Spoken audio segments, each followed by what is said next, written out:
पुण्यामध्ये महारत्नाच्या जमिनीचा 1800 कोटींचा खचित घोटाळा. पार्थ पवार यांच्या कंपनीवर गंभीर आरोप. महसूल मंत्रालयाकडे चौकशीची मागणी. पार्थ पवारांच्या प्रश्नावर अजितदादांचं नो कमेंट्स. पत्रकारांनी विचारलेल्या प्रश्नांवर दादांचं सूचक मत. शीतल तेजवानीची पार्थ पवार एंट्री प्रकरणामध्ये एंट्री. जागा मिळवून देते म्हणत स्वतःच बनली पॉवर ऑफ अटर्नी. मूळ जागा मालकांनी लावला होता आरोप.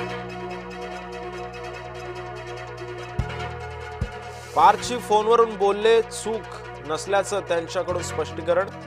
सुप्रिया सुळेंकडून भाजपची पाठराखण तर राज्यामध्ये सध्या चाललंय तरी काय म्हणत मुख्यमंत्री फडणवीसांना केला सवाल.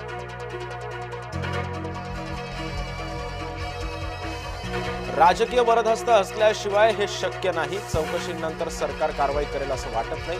पार्थ पवार प्रकरणी एकनाथ खडसेंची टीका.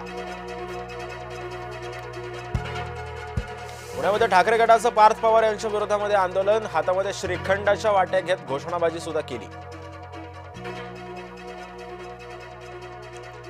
आताचं डबल इंजिन सरकार फक्त धूर फेकतंय. लातूर दौऱ्यामध्ये उद्धव ठाकरेंचा महायुती सरकारवर हल्लाबोल. स्वतःची टिमकी वाजवणारे आता शेतकऱ्यांसोबत का नाहीत. उद्धव ठाकरेंचा महायुतीवर हल्लाबोल. पुणे पदवीधर मतदारसंघाच्या जागेवरून महायुतीमध्ये जोरदार रस्सीखेच. मतदारसंघांवर भाजपसह राष्ट्रवादी सुद्धा आघाडी. सोलापुरात राष्ट्रवादी शरदचंद्र पवार गटाला धक्का. शहराध्यक्ष सुधीर खरटमलांचा अजित पवार गटामध्ये प्रवेश. रामकुंडावर गोदा स्नानानंतर भाविक महिलांची गैरसोय. गिरीश महाजनांनी पाडलं वस्त्रांतर. काळ आला होता पण वेळ आली नव्हती. बिबट्याच्या हल्ल्यातून विद्यार्थ्यांनी थोडक्यात बचावला. जुन्नरच्या राजुरी तालुक्यातला थरारक प्रकार.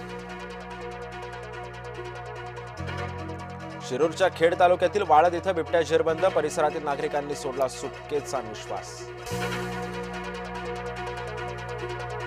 उद्योगपती अनिल अंबानींच्या अडचणीमध्ये वाढ. आर्थिक गैरव्यवहार प्रकरणी ईडीनं दुसऱ्यांदा बजावलं समन्स. राजधानी नवी दिल्लीमध्ये वायू प्रदूषणामुळे 22 लाख मुलांचं फुफ्फुस खराब. प्रदूषणाला सार्वजनिक आरोग्य आणीबाणी घोषित करा असं म्हणत सुप्रीम कोर्टाची जनहित याचिका दाखल. कॉफीसाठी 700 रुपये, पाण्याच्या एका बॉटलसाठी 100 रुपये. मल्टीप्लेक्सच्या मनमानीवर अखेर सुप्रीम कोर्टानं सुनावले खडे. असीम मुनीरची ताकद आणखी वाढणार. पाकिस्तान सरकार संविधान बदलण्याच्या तयारी. त्याच्या उपमुख्यमंत्र्यांच्या गाडीवर शेण आणि चप्पल फेकली. विजयकुमार सिन्हा यांच्या गाडीवर दगडफेक. गावामध्ये प्रवेश करण्यापासूनही रोखलं. सुरेश रैना शिखर धवनचे 11.14 कोटींची मालमत्ता जप्त. बेटिंग ॲप प्रकरणामध्ये ईडीची कारवाई. युवराज आणि सोनू सूद यांची सुद्धा चौकशी. ओंकार हत्तीला दांड्यानं मारहाण केल्याचा व्हिडिओ सोशल मीडियावर व्हायरल. मारहाणीनंतर प्राणीप्रेमींकडून तीव्र संताप व्यक्त. विराटच्या आरसीबी संघाचा मालक बदलला जाण्याची चर्चा रंगल्या. सध्याचा मालक डीआयजीओ संघ विकण्याच्या तयारीत असल्याची माहिती. चौथ्या T20 सामन्यामध्ये टीम इंडियाचा कांगारूंवर शानदार विजय. 48 धावांनी यजमानांचा उडवला धुव्वा. मालिकेमध्ये 2-1 आघाडी.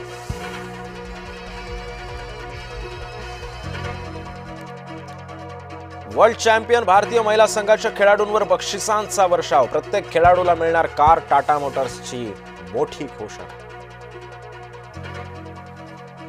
तळ कोकणामध्ये जत्रोत्सव आणि दशावताराला सुरुवात. कोकणामध्ये आजही जपली जाते जुनी परंपरा.